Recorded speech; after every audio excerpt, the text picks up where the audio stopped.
আসসালামু আলাইকুম। চলে আসলাম একটি নতুন ভিডিওতে।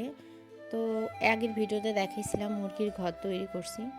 তো আমি বাড়িতে ওঠার সময় মিলাদ দেওয়া হয়নি। বাড়িতে ওঠার ঠিক ১ সপ্তাহ পরেই মিলাদের আয়োজনটা ছিল। তো আজকে আমার বাসায় মিলাদ, আমার আত্মীয়স্বজন বলতে সবাইকে বলি নাই, আমার চাচাদের বলছি আর চাচাতো ভাইদের বলছি। তো তারা আজকে আসবে। সকালে উঠেই নাস্তা করে নিচ্ছি। নাস্তা করে তারপরে হচ্ছে আর রান্নার কাজে চলে যাব। মিলাদটা যেহেতু আজকে শুক্রবার, আমি দুপুরে করতে চাইছিলাম। তো চাচারা সবাই না করলো, যে না দুপুরে না, রাত্রে করো, এটাই ভালো হবে। কারণ দুপুরে জুমার নামাজ পড়ে সবাই আসতে পারবে না, সবাই যার যার বাড়িতে জুমার নামাজ আদায় করবে। তো এই জন্যে সন্ধ্যার সময় করা হলো। তো আমি নাস্তাটা করে তারপরে আম্মু আসবে, আম্মু আসলে দুইজনে মিলে দুপুরে রান্না সব কমপ্লিট করব, তারপরে রাত্রে করব। এখানে আমি আমার এখানে পুরা বাড়িটা এলোমেলো হয়ে রয়েছে, এইগুলো সব গুছাই দেবে। যেহেতু আমি 1 সপ্তাহ হয়েছে উঠছি, এখানে গোছানো আমার কমপ্লিট হয়নি। তো আমি টুকটাক ওই সাইডে গুছাই রান্নায় চলে আসলাম দুপুরেরটার, এবং রাত সন্ধ্যার সময় তো সবাই আসবে, রান্না করব। আর আমার ছেলে নামাজের জন্য রেডি হচ্ছে, নামাজের সময় হয়েছে। তো সিম্পলি রান্না হয়েছে, বেশি অ্যারেঞ্জমেন্ট না, কিছু আমার যেটুকু সামর্থ্য হয়েছে সেটুকু দিয়ে আমি সবাই আয়োজন করছি। তো এখানে আমার চাচার ছিল, আমার একটা ফুপু ছিল, আর হচ্ছে আমার বোন ছিল, এদের নিয়েই করা। তো আমার এদিকে হয়ে এসে মাছের যে রান্না করছিলাম, বেগুন দিয়ে মাছ রান্না করছিলাম, ওই মাছটা এসে এখন মুড়ি ঘন্ট করব। তো মুড়ি ঘন্ট করতে গেলে আমি সবসময় মাথাটা ছোট করে নিই, আমার জন্য এটাই ভালো লাগে।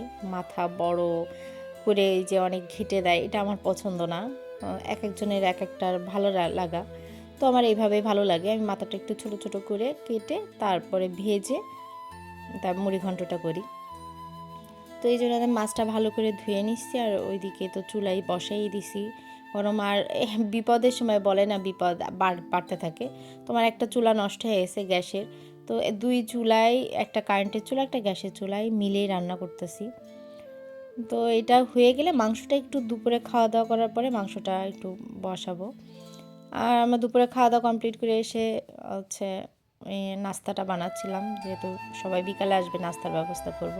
তো অলরেডি মেহমান কিছু কিছু চলে আসছে, আমার বোন আসছে, আমার ফুপু আসছে, কিছু কিছু চলে আসছে। আর চাচারা এরা সবাই সন্ধ্যার একটু আগেই আসবে।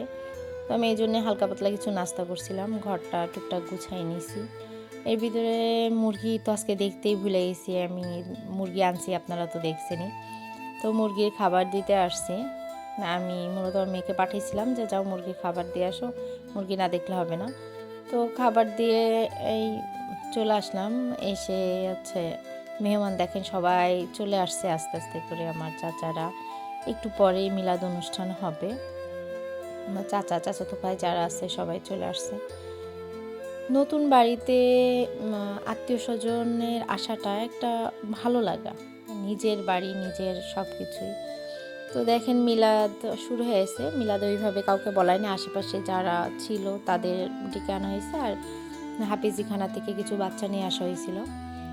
তো মিলাদ দিয়ে এদের মিষ্টি বিতরণের কাজ চলতেছে। এটা আমার আব্বু পলিথিন দিচ্ছে, আর আমার চাচাতো ভাইও মিষ্টি দিচ্ছে সবাইরে। সব মিলে ছোট আয়োজন, আল্লাহর রহমতে খুব সুন্দর এবং সুষ্ঠুভাবে আমার আয়োজনটা হয়েছে।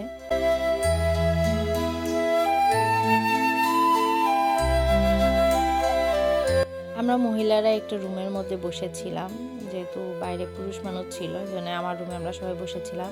আর আমার মেয়ের কিছু ফ্রেন্ড, 2-3 ফ্রেন্ড ছিল, 3টা, তাদেরকে বলছিলাম, ওরা আসছিল। আর আমার আশেপাশে যারা প্রতিবেশী আছে, আঙ্কেল, জ্যেষ্ঠ যারা আছে তাদেরকেই বলা হয়েছে, তারাই আসছে এখানে।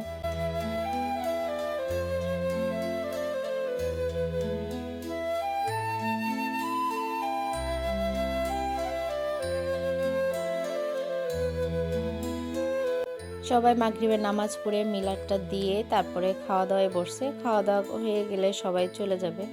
তো আশাটা না খুব ভালো লাগে মানুষের, কিন্তু যেই সবাই চলে যায়, বাসাটা ফাঁকা হয়ে যায়, তখন আর ভালো লাগে না, তখন খুব একা লাগে।